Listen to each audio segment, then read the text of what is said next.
Hi dear student, myself R.K. Thakur from Engineers Classes for Competition.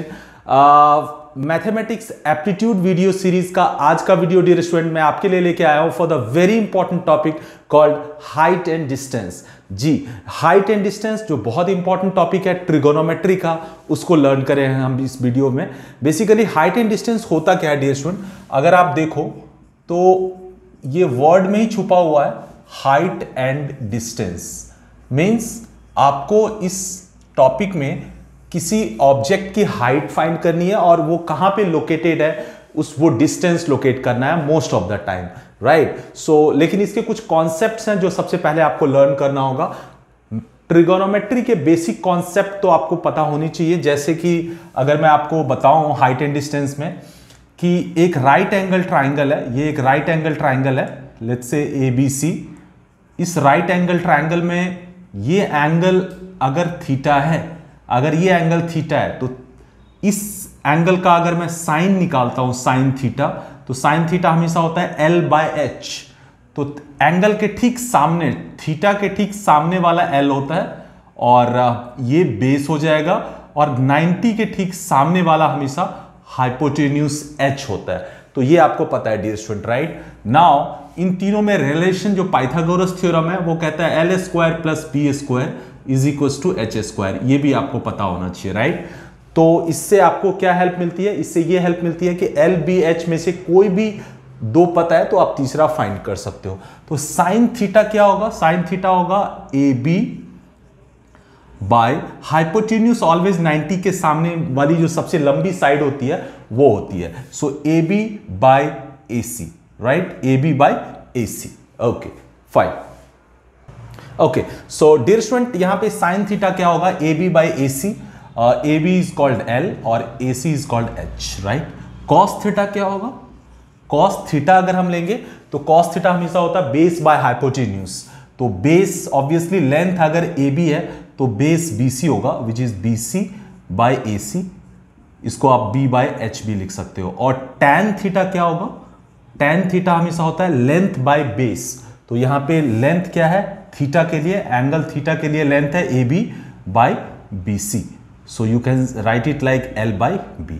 तो ये concept आपको पता होना चाहिए, राइट। अगर मैं यहां पे ये एंगल ले लूं फाई, ये एंगल ले लूं फाई, और इसी ट्रायंगल में अगर मैं साइन फाई लिखूं डियर स्टूडेंट, साइन फाई, तो इस एंगल के लिए साइन अगर लिखता हूं तो ये भी L/H होगा। लेकिन अब फाई के लिए L क्या होगा, तो फाई के ठीक सामने वाली साइड जो है BC हो जाएगी लेंथ। तो BC by hypotenuse always AC होगा 90 के ठीक सामने।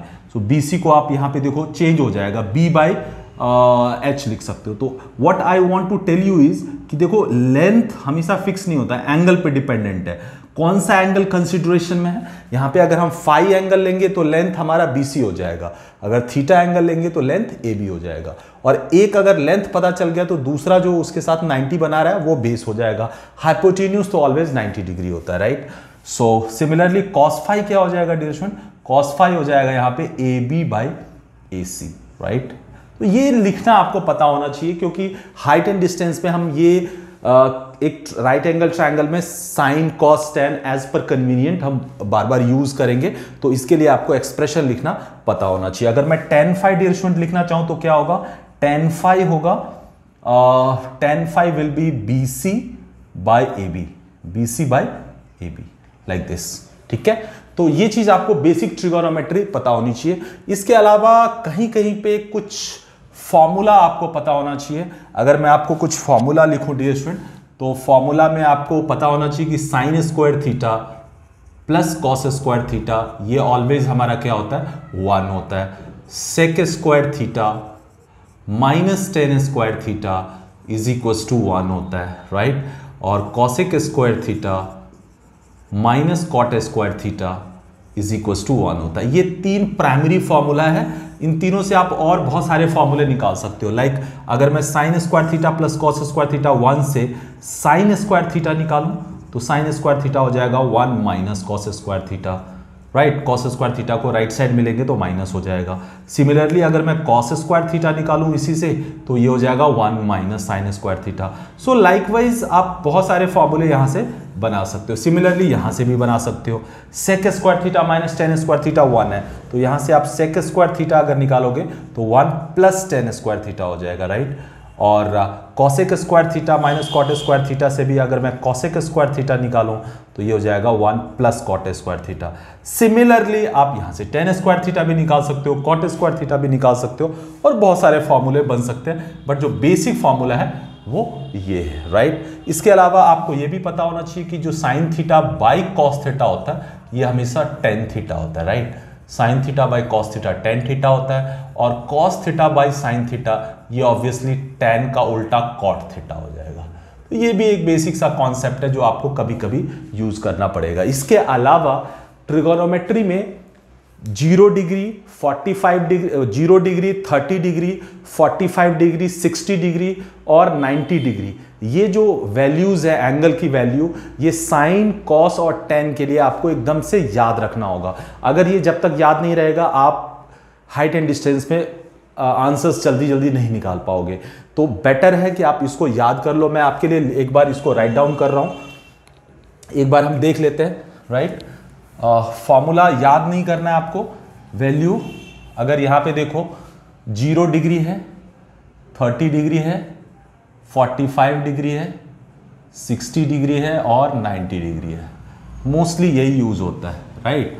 इसमें अगर मैं साइन लगाऊं, साइन कॉस और टेन, ये तीन का देख लेते हैं।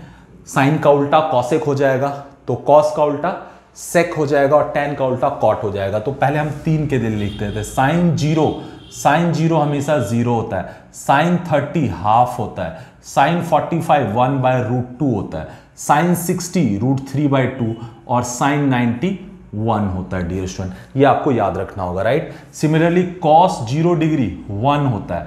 यहां पे कैसे याद रखना है, साइन 0 जो होगा ना वो 0 होगा, लेकिन कॉस 0 क्या होगा, जो साइन 90 है वो जो 1 है वो यहां आ जाएगा।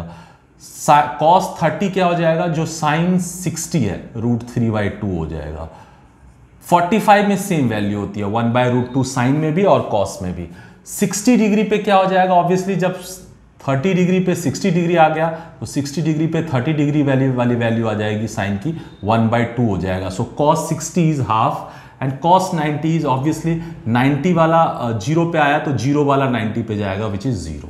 So cos 90 is always 0। तो साइन और कॉस पता चल गया तो टैन तो दोनों को डिवाइड कर देंगे। टैन 0 क्या हो जाएगा, 0/1 मीन्स 0। टैन 30 क्या हो जाएगा, 1/2/√3/2, तो ये हो जाएगा 1/√3, राइट।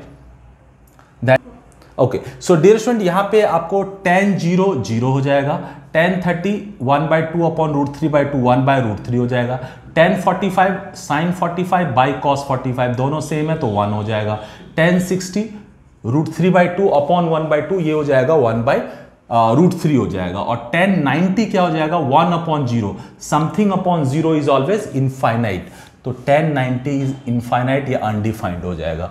ये टेबल आपको याद रखनी पड़ेगी जो हाइट एंड डिस्टेंस में हम मोस्टली यूज करते हैं, राइट। नाउ डियर स्टूडेंट यहां पे हाइट एंड डिस्टेंस से रिलेटेड एक कॉन्सेप्ट है।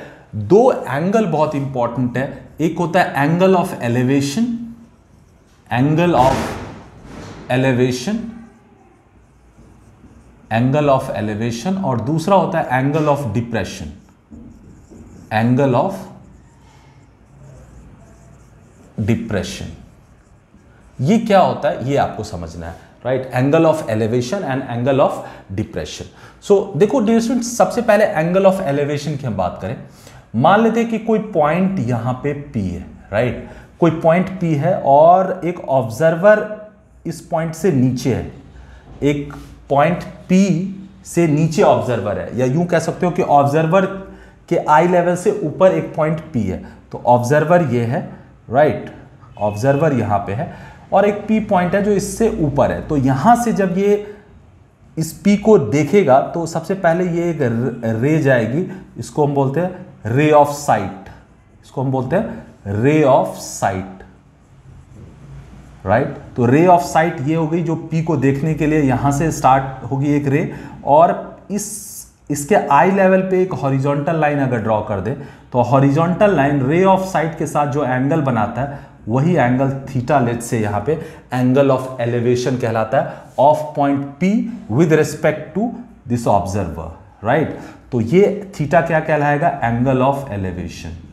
Angle of elevation, angle of elevation किसका? इस P पॉइंट का। एलिवेशन मतलब हाइट पे, तो जब आई लेवल से ऊपर हो, ऑब्जर्वर से ऊपर अगर कोई ऑब्जेक्ट होगा तो हमेशा एंगल ऑफ एलिवेशन फॉर्म होगा। So angle of elevation of P with respect to, let's say इसको O बोल देते हैं, so with respect to O, ये हो जाएगा, right. Now angle of elevation आपको क्लियर हो गया। एंगल ऑफ एलिवेशन, मान लो ये एक टावर है, फिर से हम एक देख लेते हैं, ये एक टावर है, टावर का ये फुट है, तो फुट का ये लेवल है। यहां पे मान लो ग्राउंड लेवल पे कोई ऑब्जर्वर है, तो टावर के टॉप पे अगर वो देखना चाहे तो रे ऑफ साइट ऐसे जाएगी और इसके आई लेवल पे एक हॉरिजॉन्टल लाइन के साथ जो ये एंगल बन रहा है ये एंगल ऑफ एलिवेशन हो जाएगा, ये भी एंगल ऑफ एलिवेशन हो जाएगा, टावर के टॉप का angle of elevation. So I hope angle of elevation आपको क्लियर हो गया होगा। और एलिवेशन मतलब होती है हाइट, मींस ऑब्वियसली ये हमेशा आई लेवल से, ऑब्जर्वर के लेवल से जब ऊपर ऑब्जेक्ट होगा तो एंगल ऑफ एलिवेशन बनेगा। Now comes angle of depression, dear student. What is angle of depression? तो डिप्रेशन का मतलब है झुकना, मतलब नीचे होना, डाउन होना। तो यहां पे क्या है कि अगर ये सेम P पॉइंट ऑब्जर्वर के आई लेवल से नीचे हो, कैसे होगा? अगर मैं एंगल ऑफ डिप्रेशन को अंडरस्टैंड करूं तो आप ऐसे समझ सकते हो कि ये एक ऑब्जर्वर है, इसका आई लेवल ये है, यहां से मान लो P पॉइंट नीचे आ गया, P पॉइंट क्या है? नीचे आ गया। तो अब ऑब्जर्वर को अपने आंख को डाउन करके इस P पॉइंट को देखना होगा, ऐसे देखना होगा। तो रे ऑफ साइट ये जाएगी और हॉरिजॉन्टल जो उसके आई से हॉरिजॉन्टल लाइन पास कर रहा है, तो ये जो एंगल होगा ना, इसको बोलते हैं angle of depression.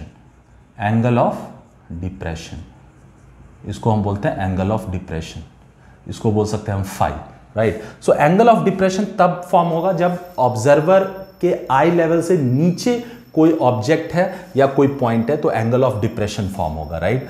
So angle of depression और एंगल ऑफ एलिवेशन ये क्लियर हो गया। अब हम यहां पे देखते हैं डियर स्टूडेंट, एंगल ऑफ ये एक टावर है, ये क्या है? एक टावर है। और यहां पे हमने देखा कि अगर मैं यहां पे एक ऑब्जर्वर, इसके ग्राउंड लेवल पे एक ऑब्जर्वर, इसके टॉप, ये टॉप है, तो टॉप को अगर देखता है यहां से तो angle of elevation theta form करेगा। लेकिन अगर वो वही ऑब्जर्वर इस टॉप पे पहुंच जाए, अगर वही ऑब्जर्वर टॉप पे पहुंच के इस पॉइंट को देखे तो क्या फॉर्म होगा? तो देखो इसका, अगर वो यहां पे पहुंच गया तो यहां से हॉरिजॉन्टल लाइन ड्रॉ करेंगे, तो ये आई से पास करता हुआ हॉरिजॉन्टल लाइन है और ये रे ऑफ साइट होगी, तो ये एंगल हो जाएगा एंगल ऑफ डिप्रेशन, ये हो जाएगा एंगल ऑफ डिप्रेशन, ये हो जाएगा एंगल ऑफ डिप्रेशन। सो अगर एक ऑब्जर्वर एक टावर के फुट लेवल पे से उसके टॉप को देखता है तो ये एंगल एंगल ऑफ एलिवेशन है, बट यही ऑब्जर्वर इस टावर के टॉप पे पहुंच के फिर इस पॉइंट को देखता है तो वो एंगल ऑफ डिप्रेशन, क्योंकि इससे नीचे उसको आंख को झुका के उसको नीचे की तरफ देखना होगा, तो ये एंगल ऑफ डिप्रेशन फॉर्म करेगा। तो एंगल ऑफ डिप्रेशन अगर आप देखोगे तो ये लाइन और ये लाइन पैरेलल है और उसको ये लाइन कट कर रही है, तो ये एंगल और ये एंगल, दोनों एंगल ज्योमेट्री से इक्वल हो जाएगा, means angle of depression is equal to angle of elevation. तो यहां से क्लियर हो गया कि एंगल ऑफ एलिवेशन और एंगल ऑफ डिप्रेशन ये दोनों एक दूसरे का इक्वल होता है। तो एंगल ऑफ एलिवेशन और एंगल ऑफ डिप्रेशन अगर एक ही ऑब्जेक्ट के टॉप पे अगर इस यहां से देखते हैं तो एंगल ऑफ एलिवेशन फॉर्म होता है, यही ऑब्जर्वर अगर इसके टॉप पे पहुंच जाए तो इस पॉइंट पे अगर वो देखता है तो एंगल ऑफ डिप्रेशन फॉर्म होता है। एंगल ऑफ डिप्रेशन और एंगल ऑफ एलिवेशन इक्वल होता है। तो आपको याद रखना है कि angle of elevation is equal to angle of depression. तो ये आपने एक रिलेशन अंडरस्टैंड किया, और ये दो एंगल है जो हाइट एंड डिस्टेंस में मोर कॉमनली यूज होता है। Okay, so now dear student, हम अब क्वेश्चन प्रैक्टिस करेंगे। जो थ्योरेटिकल कॉन्सेप्ट है वो आपने लर्न कर लिया, अब हम इस पे क्वेश्चंस प्रैक्टिस करेंगे जिससे कि आप इसका फंडामेंटल कॉन्सेप्ट क्लियर हो और जो कॉम्पिटिटिव एग्जाम्स में क्वेश्चंस आते हैं वो भी आप इजीली सॉल्व कर सको, right? Okay, so dear student, now अब क्वेश्चन में सबसे पहला क्वेश्चन हम ले रहे हैं और ये क्वेश्चन कह रहा है कि if the height of a pole is 2√3 meters and length of its shadow is 2 meters, find the angle of elevation of the sun. ये क्वेश्चन पूछ रहा है डियर स्टूडेंट। तो यहाँ पे अगर आप देखोगे तो एक चीज मैं आपको बताना चाहूंगा कि मान लो कोई एक हाइट कोई ऑब्जेक्ट है, मान लो यहाँ पे पोल की बात कर रहा है तो पोल ले लेते हैं, कोई ट्री भी हो सकता है, ये पोल है या ट्री है, तो इसकी शेडो हमेशा हॉरिजॉन्टल ऐसे बनेगी, राइट? और इसका जो शेडो ऐसे फॉर्म होगा और ये मान लो सन है, ये क्या है, मान लो ये सन है, तो सन की वजह से इसका शेडो हमेशा शेडो हॉरिजॉन्टल बनता है, ये आपको याद रखना होगा। शेडो हमेशा हॉरिजॉन्टल या तो इस साइड या इस साइड बनता है, वो डिपेंड करता है कि सन का पोजीशन किधर है, राइट? अगर इस साइड है तो इस साइड फॉर्म होगा, अगर राइट साइड है तो लेफ्ट साइड शेडो फॉर्म होगा, लेफ्ट साइड सन है तो राइट साइड शेडो फॉर्म होगा। तो शेडो हमेशा याद रखना हॉरिजॉन्टल फॉर्म होता है, राइट? दूसरा एक और चीज़ कि अगर ये वाटर है, अगर कोई एक ऑब्जेक्ट है मान लो ऐसे, तो वाटर में जो इसकी इमेज फॉर्म होगी ना, ये वाटर में जो इसकी इमेज फॉर्म होगी वो ठीक सेम हाइट नीचे फॉर्म होगी, ये इसकी इमेज है अगर ये वाटर है। तो कभी कभी ये भी कॉन्सेप्ट आपको क्वेश्चन पूछता है। तो कोई भी ऑब्जेक्ट, आपको ये याद रखना है कि कोई भी ऑब्जेक्ट अगर मान लो उसकी जो इमेज फॉर्म होगी वाटर में, वो सेम लेंथ की होगी और नीचे की तरफ होगी, इक्वल लेंथ होगी और इक्वल एंड ऑपोजिट होगी, राइट? ये चीज आपको याद रखना है। तो यहाँ पे शेडो की बात कर रहा है, कह रहा है if the height of a pole is 2√3 meters, ये हाइट ऑफ ये पोल ले लेते हैं तो ये कह रहा है 2√3 meter है, ये height of pole 2√3 and length of it shadow is 2 meters, ये शेडो क्या है, शेडो कह रहा है 2 meter है, राइट? तो कह रहा है find the angle of elevation of the sun, तो angle of elevation of the sun ये होगा dear student, right? Angle of elevation of the sun ये पूछ रहा है, ये वाला एंगल, तो ये वाला एंगल पूछ रहा है, थीटा मान लेते हैं। तो कौन सा हम लगा सकते हैं, हमें ये पता है और ये पता है, तो ऑब्वियस है कि tan लगाना होगा। तो tan थीटा अगर लगाएंगे तो tan थीटा क्या होगा, 2√3/2, 2 से 2 कैंसिल, √3 को मैं tan में tan 60 लिख सकता हूँ, तो tan theta is equal to tan 60, तो theta is equal to 60 degree, means angle of elevation आपका क्या है, सन का 60 डिग्री है। तो जो पहला क्वेश्चन है इसका जो आंसर होगा, ये इसका आंसर होगा 60 डिग्री, राइट? तो ये बहुत आसान सा क्वेश्चन है, शेडो का मतलब आपको क्लियर होना चाहिए। द सेकंड क्वेश्चन देखते हैं, the angle of elevation of the sun when the length of the shadow of a tree is √3 times the height of the tree. Dear student, यहाँ पे ये कह रहा है ये ट्री है और ये उसकी शेडो है, तो ट्री की हाइट अगर मान लो h है तो उसकी शेडो की हाइट कह रहा है √3 times the height of the tree, मतलब h √3 है। तो फिर कह रहा है एलिवेशन निकालो सन का, तो ये सन है, इसका एलिवेशन ये हो जाएगा, ये एंगल पूछ रहा है फिर से, इसको फिर से अगर मैं थीटा ले लूँ तो tan थीटा हमारा क्या हो जाएगा, tan थीटा हो जाएगा h/h √3, h से h कैंसिल, ये हो जाएगा 1/√3, 1/√3 को मैं tan 30 लिख सकता हूँ, राइट? तो थीटा क्या हो जाएगा, 30 degree, tan theta is equal to tan 30, तो थीटा दोनों साइड tan है, तो एंगल भी इक्वल होगा, theta is equal to 30 degree, तो एंगल ऑफ एलिवेशन यहाँ पे क्या हो जाएगा, सन का 30 डिग्री, तो ये आंसर हो जाएगा, right? Now question number 3 dear student क्या कह रहा है, कह रहा है from a point P on a level ground the angle of elevation of the top of a tower is 30 degree, if the tower is 100 metre high the distance of a point P from the foot of the tower is. Dear student, यहाँ पे ये tower की बात कर रहा है, ये tower है और ये टावर का फुट है, ये क्या है, फुट है, ये फुट है और ये टॉप है, ये क्या है, टॉप है, और ये है क्या, टावर है ये। तो कह रहा है कि from a point P on a level ground, ये लेवल ग्राउंड है, इसके किसी पॉइंट P से कह रहा है the angle of elevation of top of a tower, यहाँ से टॉप ऑफ द टावर का एंगल ऑफ एलिवेशन मतलब ये एंगल कितना दिया हुआ है, 30 डिग्री, राइट? ये कह रहा है 30 डिग्री है। If the tower is 100 metre height, ये टावर की हाइट 100 मीटर है, तो कह रहा है the distance of point P from the foot of the tower, foot of the tower से जो P का डिस्टेंस है ये निकालना है, इसको हम x मान लेते हैं। तो इसमें कौन सा फिर से लगाना होगा, tan 30 लगाना होगा। tan 30 क्या हो जाएगा, 100/x। तो tan 30 होता क्या है, 1/√3, 1/√3 इज इक्वल टू 100/x। तो क्रॉस मल्टीप्लाई करेंगे तो x इज इक्वल टू 100√3 हो जाएगा, 100√3 मीटर आंसर हो जाएगा। √3 को हम 1.732 लिखते हैं, 1.732 इंटू 100, तो ये हो जाएगा 173.2 लगभग, 173.2 मतलब ये लगभग सी आंसर हो जाएगा, 173.2। सो हमारा ये आंसर हो जाएगा। तो ये बहुत ही बेसिक टाइप के क्वेश्चंस हैं डियर स्टूडेंट, जो हाइट एंड डिस्टेंस के कॉन्सेप्ट मेकिंग के लिए बहुत जरूरी है। नाउ कुछ एडवांस लेवल के क्वेश्चंस अब हम देखते हैं, right. Okay, so dear student now एक क्वेश्चन करते हैं। ये क्वेश्चन कह रहा है on the same side of a tower two objects are located, two objects are located, observed from the top of the tower, their angles of depression are 45 degree and 60 degree, full stop. If the height of the tower is 150 meter, comma, the distance between the object is, question पढ़ के आपको diagram बनाना होगा सबसे पहले, क्योंकि height and distance में सबसे important है कि आपको क्वेश्चन पढ़ के डायग्राम बनाना होगा, और most of the cases right angle triangle he form होगा। तो कह रहा है on the same side of a tower, tower की बात कर रहा है, तो ये मैंने टावर ले लिया।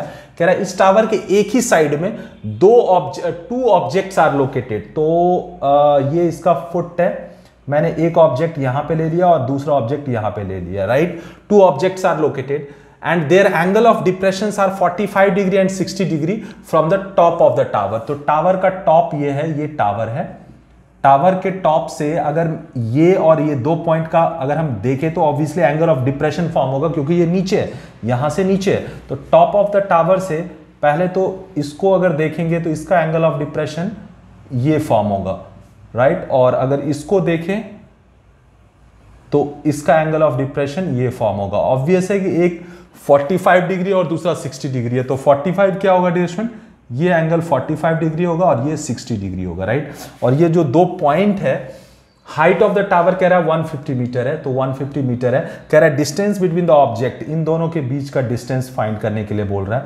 तो सबसे पहले हम नाम दे देते हैं, इसको ए ले लिया, बी, सी और ये ले लिया हमने डी। तो हमें ए बी के बीच का डिस्टेंस निकालना, लेट्स से ये एक्स है, राइट। तो सबसे पहले ये अगर 60 डिग्री है, ये 60 डिग्री, तो ये भी 60 डिग्री होगा। ऑल्टरनेट इंटीरियर एंगल, अगर दो पैरेलल साइड्स है और उसको ये कट कर रहा है, तो ये एंगल और ये एंगल इक्वल होता है, राइट। तो उस लॉजिक से ये 60 डिग्री है तो ये भी 60 डिग्री हो जाएगा, और ये अगर 45 डिग्री है तो ये एंगल भी 45 डिग्री हो जाएगा। क्यों? क्योंकि ये लाइन और ये लाइन पैरेलल है, तो इसलिए ज्योमेट्री से। तो सबसे पहले हम एक बड़े वाले ट्रायंगल में in right angle triangle ACD, अगर हम इसकी बात करें तो इसमें क्या हो जाएगा, tan 45 degree, tan 45 degree is equal to DC by AC, DC by AC। tan 45 तो 1 होता है, DC है 150, और AC को मैं x प्लस BC बोल सकता हूं। यहां से डियर स्टूडेंट क्रॉस मल्टीप्लाई करेंगे तो x plus BC is equal to 150। यहां से अगर मैं BC निकाल लूं जो कि अननोन है, 150 माइनस x हो जाएगा, राइट। नाउ इस छोटे वाले ट्रायंगल में DBC, in right angle triangle DBC में अगर मैं tan 60 डिग्री लगा दूं तो tan 60 डिग्री क्या हो जाएगा, again DC by BC। tan 60 क्या होता है, √3, DC 150 ऑलरेडी है, BC हमने निकाल लिया है x के फॉर्म में, जो x हमें निकालना है 150 माइनस x, राइट। ये वाला यहां पे पुट कर दिया। तो क्रॉस मल्टीप्लाई करेंगे तो √3 इंटू क्रॉस मल्टीप्लाई कर दे तो √3 150 √3 क्रॉस मल्टीप्लाई करेंगे, और √3 से x में भी मल्टीप्लाई होगा, √3x इज इक्वल टू 150। यहाँ पे अगर मैं 150x वाले को एक साइड ले आऊँ, इधर ले लूँ minus 150 is equal to √3x, minus वाला उधर जाएगा तो प्लस √3x हो जाएगा। इन दोनों में 150 कॉमन हो जाएगा डियर स्टूडेंट, यहाँ पे 150 कॉमन हो जाएगा, तो ये हो जाएगा √3 minus 1 is equal to √3x। So x जो आपको निकालना है ये हो जाएगा 150 इंटू √3 माइनस 1 बाई √3। इसको चाहे तो थोड़ा सा हम सिंप्लीफाई भी कर सकते हैं, √3 से ऊपर नीचे मल्टीप्लाई कर देंगे तो ये हो जाएगा 150, √3 में √3 से मल्टीप्लाई करेंगे तो 3 हो जाएगा, और √3 में 1 से मल्टीप्लाई करेंगे √3, बाई √3 इंटू √3 3 हो जाएगा, 3 से ये कैंसिल हो जाएगा 50, तो ये हो जाएगा 50 इंटू 3 माइनस √3। अब √3 की वैल्यू चाहे तो हम 1.732 पुट कर दें, तो इसको सॉल्व करेंगे तो ये लगभग ये 63.5 के आसपास आएगा, तो ये आंसर हमारा हो जाएगा 63.5। ओके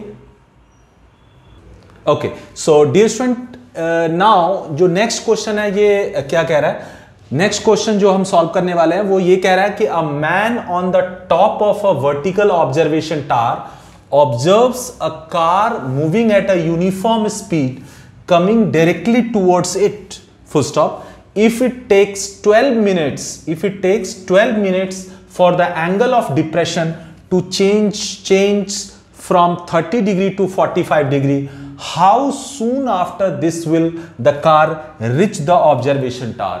This one ये कह रहा है कि एक आदमी है, a man on the top of a vertical observation tower, एक top of the vertical observation tower पे एक बंदा खड़ा है और वो एक कार जो कि उसकी तरफ आ रहा है, मतलब टावर की तरफ आ रहा है, उसको ऑब्जर्व कर रहा है और कह रहा है कि 12 मिनट में एंगल ऑफ डिप्रेशन 30 डिग्री से 45 डिग्री चेंज हो जाता है। 30 डिग्री था, 12 मिनट बाद 45 डिग्री एंगल ऑफ डिप्रेशन हो जा रहा है। तो कह रहा है कि उस कार को ऑब्जर्वेशन टावर तक रीच होने में कितना टाइम लगेगा। डायग्राम बनाना होगा। ये लेट्स से टावर है, ऑब्जर्वेशन टावर है, और ये कार यहां पे है, लेट्स से ये कार अभी यहां पे है। तो यहां से एंगल ऑफ डिप्रेशन इसका कितना बन रहा है, let's say angle of depression इसका 30 डिग्री बन रहा है, चेंज हो रहा है। तो शुरू में 30 डिग्री है, यहां पे है।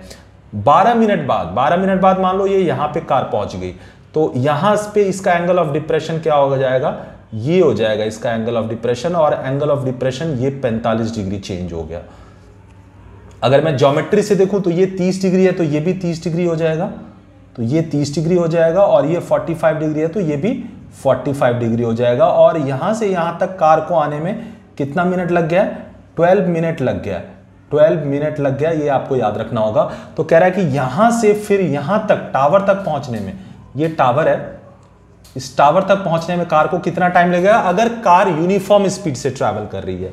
तो फाइन, ये 45 डिग्री है। पहले तो टावर की हाइट को हम h मान लेते हैं, चूंकि ये 45 डिग्री है तो ये एंगल ये और ये दोनों इक्वल हो जाएगा। कैसे, tan 45 लगाएंगे तो दिस अपॉन दिस, tan 45 1 होता है, it mean this is equal to this. तो इसको आपको बार बार करने की जरूरत नहीं है, जैसे ही 45 डिग्री दिखा तो ये और ये दोनों वर्टिकल और हॉरिजॉन्टल इक्वल हो जाता है उस ट्रायंगल में। तो ये h है, तो यहां से यहां तक ये भी h हो जाएगा, इसमें कोई दिक्कत नहीं है, राइट। अब बड़े वाले ट्रायंगल में, इस बड़े वाले ट्रायंगल में मैं tan 30 लगाता हूं। tan 30 लगाऊंगा तो क्या हो जाएगा, h बाय बेस, बेस क्या हो जाएगा, इसको मैं x मान लेता हूं। ये जो डिस्टेंस जो 12 मिनट में ट्रैवल किया ना, इसको मैंने x ले लिया, तो x प्लस h हो जाएगा। tan 30 क्या होता है, 1/√3 h by x plus h।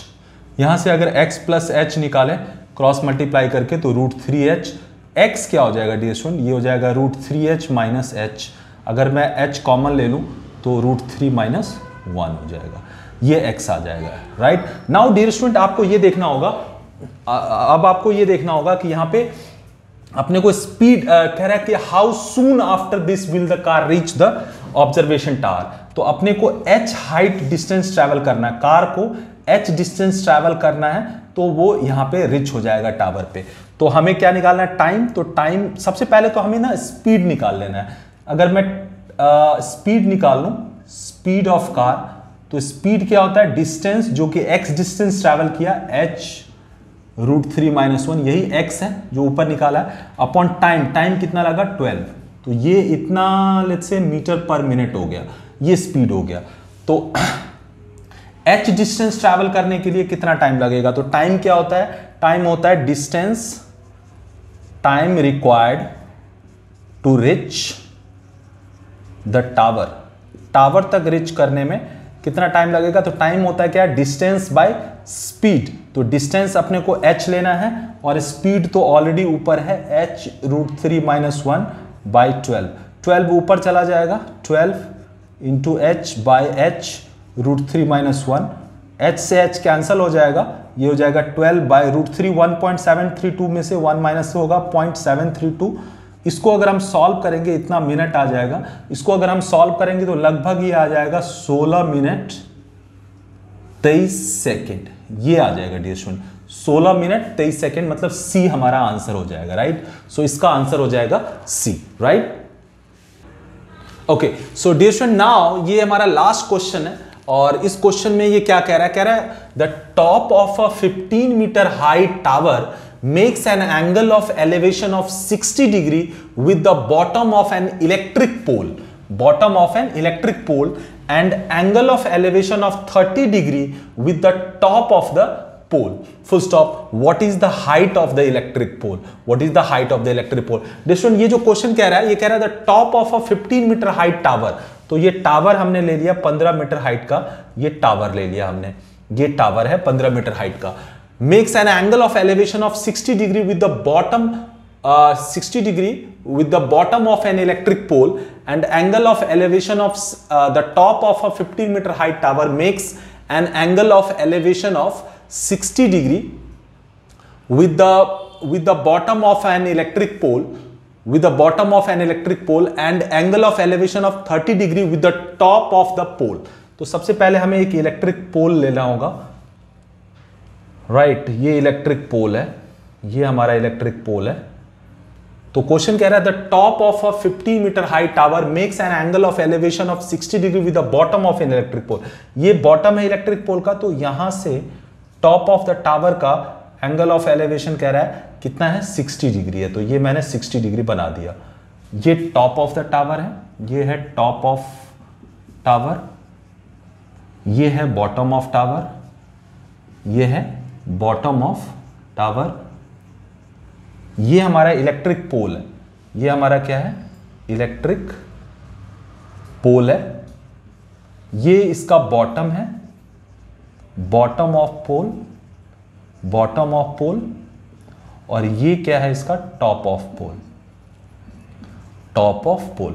So dear student इस यहां पे क्वेश्चन क्या कह रहा है कि टावर का जो टॉप है ना वो इलेक्ट्रिक पोल के बॉटम से कितना एंगल ऑफ एलिवेशन बना रहा है 60 degree with the bottom of an electric pole, and angle of elevation of 30 degree with the top of the pole. Top of the pole से ये कितना एंगल बना रहा है, एंगल ऑफ एलिवेशन हॉरिजॉन्टल बनाना होगा, ये एंगल कितना है 30 डिग्री कह रहा है, 30 degree with the electric pole. कह रहा है what is the height of the electric pole. Height of the electric pole को हम h मान लेते हैं, राइट।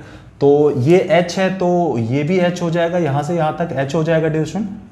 अगर हमने ये डॉटेड लाइन ड्रॉ किया है तो ये एक रेक्टेंगल हो गया, तो ये सामने की साइड इक्वल हो जाएगा, ये भी h हो जाएगा।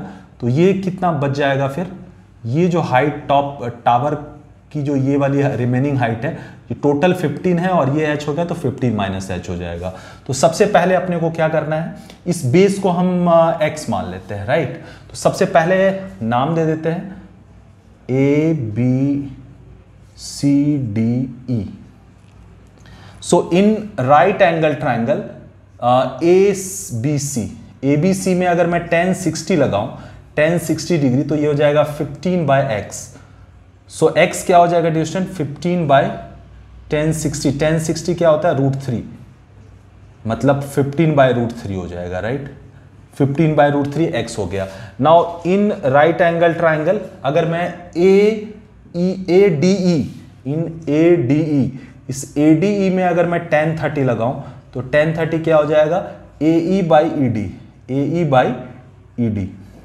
AE क्या है डियर स्टूडेंट, AE अभी हमने ये डायग्राम में दिखाया हुआ 15-h/ED। ये ED भी किसके बराबर हो जाएगा BC के बराबर हो जाएगा रेक्टेंगल की वजह से, तो ये भी x हो जाएगा। सो अपॉन x हो जाएगा, राइट। x आप ऑलरेडी 15/√3 निकाल चुके हो, इसको इसमें पुट कर दो। तो यहाँ पे ये 1030 होता है 1/√3 इज इक्वल्स टू 15-h/x को मैं 15/√3 कहता हूँ। √3 ऊपर चला जाएगा, 1/√3 इज √3 15-h/15। क्रॉस मल्टीप्लाई करेंगे तो ये हो जाएगा 15 is equals to √3 into √3 3 into 15-h, ये हो जाएगा 15 इज इक्वल्स टू 45-3h। अगर 3h इधर लाएंगे तो ये हो जाएगा 45-15 मीन्स 30। सो h हो जाएगा हमारा 10 मीटर। 10 मीटर हमारा आंसर हो जाएगा। ये हमारा आंसर हो जाएगा 10 मीटर। सो आई होप कि ये वाला आपको डायग्राम क्लियर होगा और डायग्राम के बेस पे ये इसका सॉल्यूशन क्लियर होगा। सो आज की वीडियो में डियर स्टूडेंट इतना ही। होप कि आपने हाइट एंड डिस्टेंस का पूरा थ्योरेटिकल कॉन्सेप्ट और प्रॉब्लम अच्छे से अंडरस्टैंड किया हुआ। अगर आप हमारे चैनल पर नए हो तो आप चैनल को सब्सक्राइब कर सकते हैं, बेल आइकन को प्रेस करके लेटेस्ट नोटिफिकेशन ले सकते हैं। और ऐसे बहुत सारे वीडियोस हम टाइम टू टाइम डालते रहते हैं। ऑलरेडी हमारा 100+ वीडियो इस पे आ चुका है और आप इंजॉय कर सकते हो। दिस इज एब्सोल्युटली फ्री और आप इसको शेयर भी कर सकते हो जो नीडी स्टूडेंट्स हैं उनके बीच में। So that's all for today. Thank you, thanks a lot.